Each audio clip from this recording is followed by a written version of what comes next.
Hey guys, I am Dr. Anthony Gustin. And I'm Chris Irvin. And we're here to talk to you today about keto plateau. So one of the biggest things that you can do on a ketogenic diet is use it for fat loss.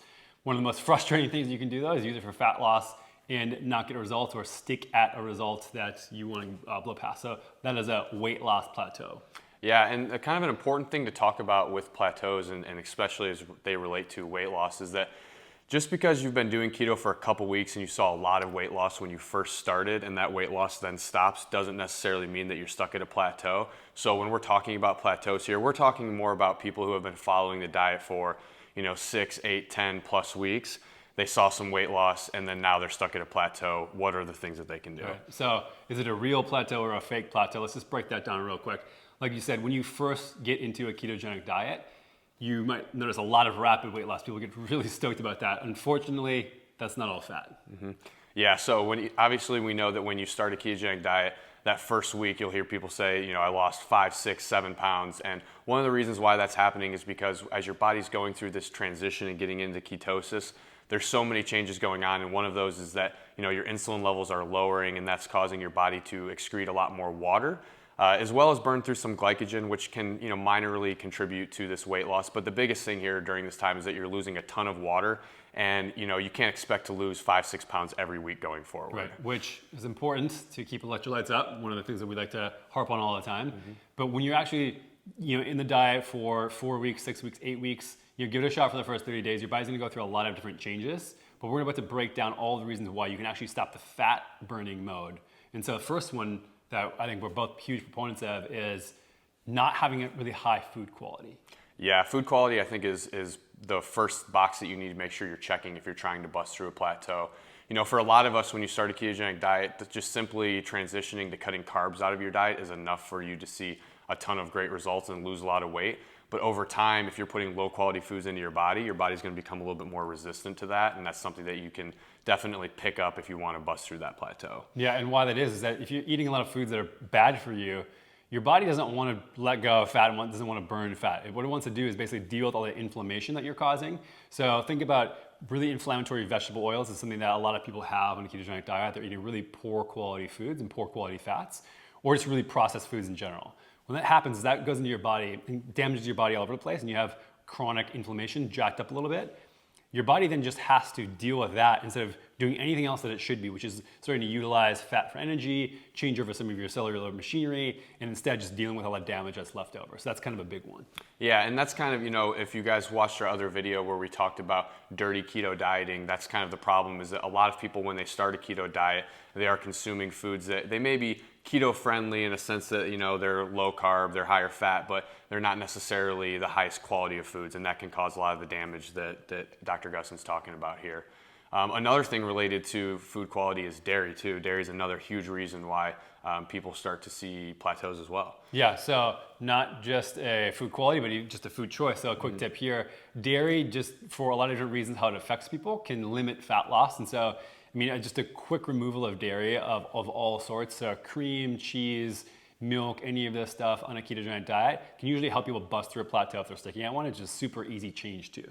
Yeah, and a lot of people, it's kind of hard to determine if you are intolerant to dairy. One of the problems is that the processed dairy that a lot of us are consuming is just it's low food quality in general. But besides that, some people might have an intolerance to the protein that's found in dairy. Some may have an intolerance to the carbs that are found in dairy. But regardless, I think that for most people, especially when you're starting the diet, over-consuming dairy is pretty easy. Cheese tastes great. A lot of us want to include it. So, cutting that out can be another great way to take that next step to busting your plateau. Yeah, and then I think the second big one is the amount of which foods we're eating. So a lot of people, they try to go on a ketogenic diet and they think that this is a free pass to eat unlimited amount of fat, and that's just not the case. And so if people switch to a ketogenic diet, yes, you need fat for fuel, but if you're trying to burn fat as a fuel, you can just use your own body fat. Like you don't need to have an excessive amount of fat. So a lot of people like to just dump excessive amounts of oils and MCT oils, in their coffee and their salads, which can be great for a little energy boost. But if you're trying to lose fat, I would actually limit that stuff and check on the oils especially, and get more of your fats from real food sources. Yeah, when you first start a ketogenic diet, that need for dietary fat may be a little higher. Your body's still transitioning to burning its own stored body fat, producing and utilizing ketones. But as you get more adapted, your body becomes very efficient at doing this. And all of us, even the leanest of individuals, have such a massive amount of stored fat that they can tap into. So really the need for dietary fat can go down. Now that doesn't mean that you should go on a low carb, low fat diet. That's obviously not going to be good either. But your fat definitely does not have to be as high as what a lot of us are doing with all the extra butter and everything in our coffee. Right. And another way we can modify the macronutrient composition to have kind of a breakthrough in these plateaus is adding a little bit more protein. And so people generally limit protein too low when they just go on a percentage-based macronutrient profile. When they go to a ketogenic diet, 80% fat, 15% protein, 5% carbohydrate, something similar to that. You just limit your protein so low that your body can't carry on normal bodily functions. So like when you have low food quality, same thing, your body just can't do what it needs to do, which is just burn fat for fuel. Yeah, and there's a couple, like he said, there's a couple easy ways to adjust your macronutrients without having to go so crazy into tracking. One adjustment you can make is just simply, if you're trying to increase your protein intake, adding extra protein sources, and if you're trying to decrease your fat, having those protein sources be a little bit leaner. Right. Cutting out some of the extra oils can be a great way to make sure that you're lowering that fat a little bit. So it doesn't necessarily have to be something where if you're trying to make these macronutrient adjustments that you have to get so specific into tracking. There's really no one-size-fits-all approach. You're going to want to see what works best for you. So just kind of playing with your food choices can be a great way to do that. Perfect. And then the next one I think that we see all the time that I've been victim to, certainly, is exercising too much and not enough.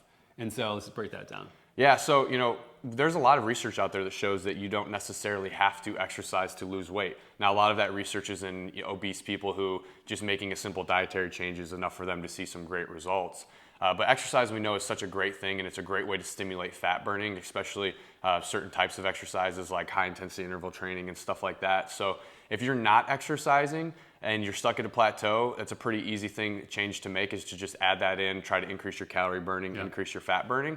But besides that, there's also a ton of people out there who are training a ton, they're overtraining, and they're not experiencing weight loss, and that's a big problem too. Yeah, so again, like Chris said, if you're not exercising now, you don't have to go crazy with it. I think just adding in even some walking, some light jogging, or some whole body resistance training can go a very, very long way.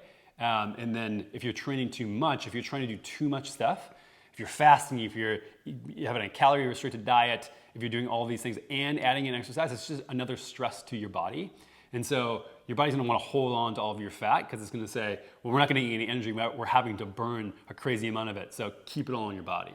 And so working out too much can also be a problem as well. You don't need to do CrossFit 9 times a week to burn through fat. Yeah, if you know where your calories are at and you know that they're pretty low and you're exercising 5 to 6 times a week at a high intensity and you're not seeing progress, then chances are that you need to tailor it back a little bit and just, relax, get some recovery time and let your body recoup. Right, which leads us to the next one, which is kind of tied to macros and food quality, but eating too little can be a huge problem here, counterintuitively to losing fat.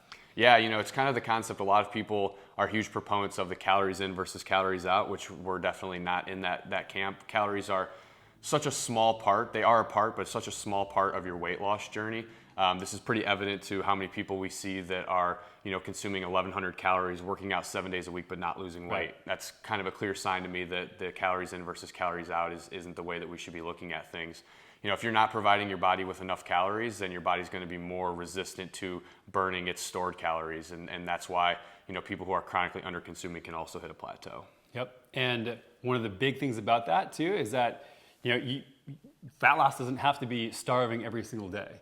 And this is where coming into eating a little bit more protein than fat, still keeping the carbohydrate load low, but eating more protein, that's going to require a lot more burning of your body to process all that food, and keeping the fat low as well is going to keep the calories kind of in a normal amount, but not super low, but also not super high. So it's a good way to monitor that.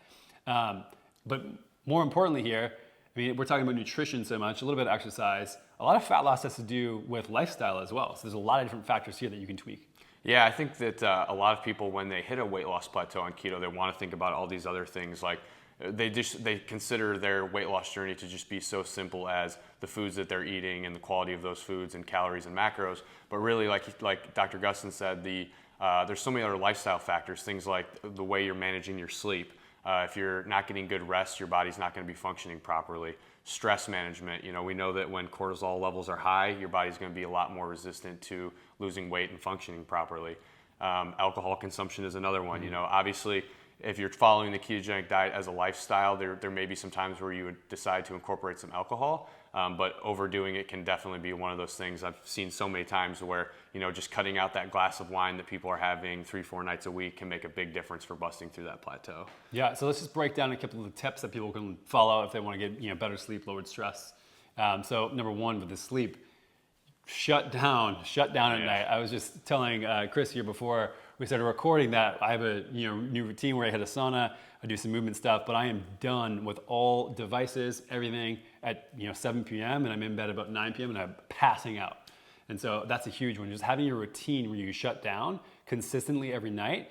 It's not like it's 7 one night and 10 p.m. the next night, because your body is regulated in a very tight circuit. So having a shutdown time is really, really important. Yeah, and electronic devices is kind of the big one for that. Cell phones and TVs at night can really wreak havoc on your circadian rhythms and really mess up your sleep. So making sure that you're shutting, when he says unplug, really unplugging from electronic devices is where I think that's most important to consider. And a lot of people don't realize that not only does sleep affect hormone production and how you're burning fat, but also your willpower the next day. Mm-hmm. If you're tired and stressed out because you didn't sleep, well, then you're going to probably make poor food choices. You're not going to go exercise. You're not going to have the energy to do the things that you actually want to stick to. So sleep is one of the most important things that people don't think of when they think of breaking through a fat loss plateau. Yeah, and sleep plays a huge role into stress management as well. So if you're not getting good sleep, you're also going to have a ton of stress. It's going to be really hard for you to function well cognitively and physically.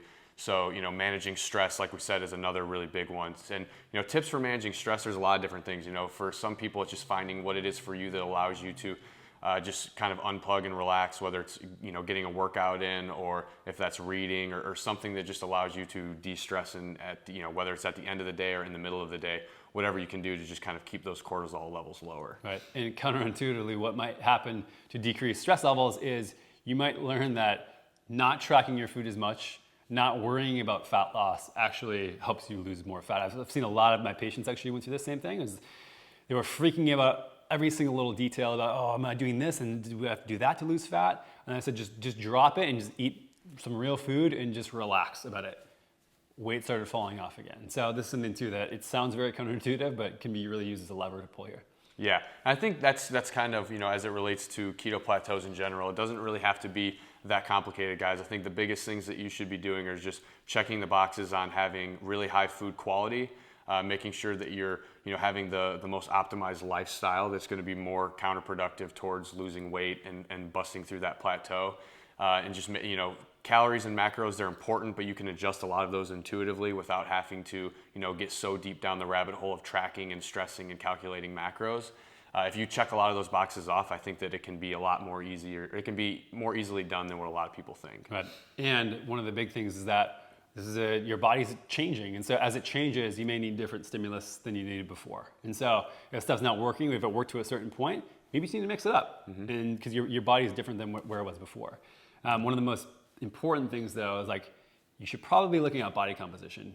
This is another thing, a lot of times a plateau is actually not a plateau. Somebody can start working out, they change maybe their protein consumption, their cellular machinery is changing over, and they're actually gaining muscle mass as they're losing fat. So the scale looks the exact same, but their body composition is changing radically.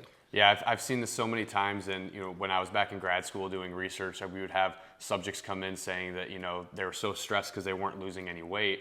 And we had them on pretty intense training protocols, and when we would do a DEXA scan, we were seeing that these people were, gaining muscle and losing fat, and they really had no idea. So monitoring your body composition is huge, and that's really important on a keto diet too, because a lot of weight loss diets are kind of counterintuitive to preserving or gaining muscle, and a ketogenic diet doesn't have to be if it's done right. So it's a little bit more rare when it comes to dieting that you would see that on keto, so it's kind of something to pay attention to. Yeah, and some quick ways to do that. Yes, there's a DEXA scan, which basically does an x-ray of your body and determines how much is fat, how much is bone, how much is muscle, kind of adds that to you. That's the kind of the gold standard for body composition. It can be pretty expensive and prohibitive. You can do a dunk tank where you dunk into an actual tank of water and it measures your body buoyancy. You can have just a bioimpedance device, which they make smart scales that have them, or you can just hold it. My favorite, honestly, for the body composition is just the mirror test. And so take a photo of what you look like. So a lot of people may be surprised that on day 1 and day 30, for example, their weight stays the exact same, but they look very physically different in the mirror. So that's a good thing to track as well, to make sure that you're not actually at a plateau. It's just muscle might be going up while fat is going down, and we're kind of trading one weight for another, which is, of course, exactly what we want. Yeah, exactly. And I think another thing that's worth pointing out as we're talking about plateaus here is that not every plateau has to be related to weight loss. You know, sometimes people can see plateaus in just their whatever health goals they have, whether it's trying to reduce inflammation or it's trying to improve your cognitive function. It doesn't always have to be related to weight loss. This is usually the most common that we see, but you know, for some people who are following a ketogenic diet very long term, you know, after a year you might start to notice that, you know, before you were experiencing hunger reductions and you're not anymore, or before you were experiencing so much more energy and now you're not anymore. And that can also be a plateau where making some of these same adjustments that we're talking about now can still play a role in that. You got it. So if you guys have any questions about how you're fighting through plateaus and none of the things that we covered in the video today are working for you, just hit a comment below and we'll try to get to all the questions that you have to ask. If you want to ask me any questions, you can follow me on Instagram and ask me at Dr. Anthony Gustin and Chris at The Ketologist. And we will see you guys next time.